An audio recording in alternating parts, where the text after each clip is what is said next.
और इसी बीच एक और बड़ी खबर की ओर रुख करते हैं देहरादून से। ये बड़ी खबर जो आपको बता दें, उत्तराखंड पाखरो रेंज घोटाला मामले में वन विभाग के अधिकारियों की संपत्तियां कुर्क की गई। पत्नी और बेटों के नाम पर संपत्तियां कुर्क की गई हैं, जहां ईडी ने कार्रवाई कर संपत्ति को कुर्क किया। मामले में ईडी की पहल से जांच चल रही है और कई लोगों पर कार्रवाई भी हो चुकी है। तो घोटाले में ईडी ने मुख्य आरोपी किशन चंद, ब्रज बिहारी शर्मा और अन्य की लगभग 1.75 करोड़ की अचल संपत्ति कुर्क की है। तो उत्तराखंड पाखरो रेंज घोटाला मामले में वन विभाग के अधिकारियों की संपत्तियां कुर्क की गई। पत्नी और बेटे के नाम पर खरीदी संपत्तियों को कुर्क किया है, जहां ईडी ने कार्रवाई कर संपत्ति को कुर्क किया और मामले में ईडी की पहले से जांच भी चल रही है।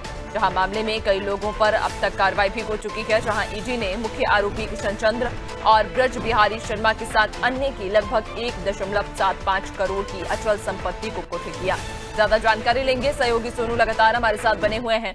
सोनू, उत्तराखंड पाखरो रेंज घोटाला मामले में ये बड़ी कार्रवाई की गई है, क्या कुछ ये पूरा मामला है, किस तरह का ये घोटाला सामने आया?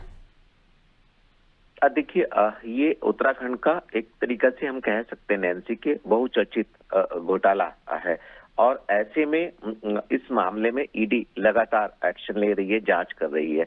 पहले जो तत्कालीन वन मंत्री रहे हैं उनसे पूछताछ की और संबंधित इससे जो भी अधिकारी रहे हैं उनसे पूछताछ भी की और यहाँ तक की कि कुछ अधिकारियों को सलाखों के पीछे भी पहुंचाया गया। चूंकि मामला भ्रष्टाचार का है, वित्तीय अनियमितताओं का है और नियमों के तहत भुगतान नहीं करने का है। ऐसे में अब चूंकि ईडी की जांच पहले से ही चल रही थी, अब ईडी की जांच में सामने आया, जो ईडी की तरफ से जानकारी दी गई है उसके मुताबिक जो वन विभाग के अधिकारियों की पत्नी और उनके बेटों के नाम पर जो संपत्ति खरीदी गई थी, अचल संपत्ति, जांच पड़ताल के दौरान ये साफ हुआ कि कुछ उत्तर प्रदेश में और कुछ उत्तराखंड में ही, उत्तराखंड के हरिद्वार जिले में ऐसी संपत्ति को कुर्क कर लिया गया है।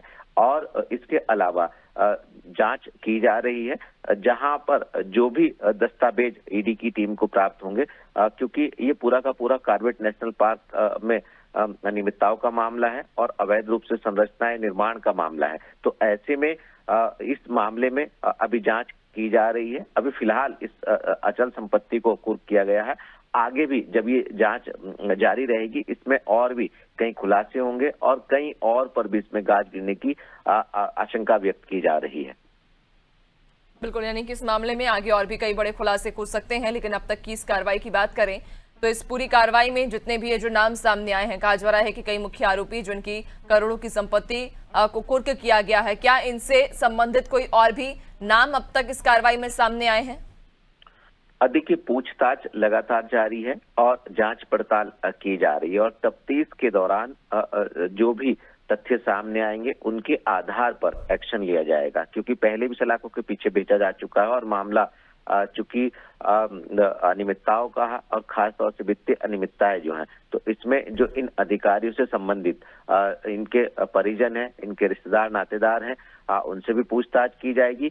और जिस तरह का वाक्य सामने आया, जिस तरह से ईडी की तरफ से जानकारी दी गई है कि जो संपत्ति, अचल संपत्ति खरीदी गई है वो उत्तराखंड में नहीं बल्कि उत्तर प्रदेश में खरीदी गई है और ऐसे में अगर अचल संपत्ति दूसरे परिजनों के नाम पर दूसरे राज्य में अगर खरीदी गई है तो आप अंदाजा लगा सकते हैं कि किस तरह से एक प्लानिंग के तहत ये कार्य किया गया है। चूंकि जांच की जा रही है इसमें और इसके साथ साथ जो मामला कॉर्बेट नेशनल पार्क में पेड़ों की कटान का था और इसके साथ जो अवैध निर्माण का था, इससे जुड़े जो और भी इसमें संलिप्त ईडी की रडार पर लोग हैं उनसे भी पूछताछ की जाएगी और निश्चित तौर पर कहीं ना कहीं आने वाले समय में कहीं और बड़े खुलासे होने की आशंका व्यक्त की जा रही है। बिल्कुल, यानी कि इस मामले में आने वाले समय में जब पूछताछ होगी तो और भी कई बड़े खुलासे होने की संभावना है। बहुत शुक्रिया आपका, बने रहिएगा और भी आगे आपसे अपडेट्स लेंगे।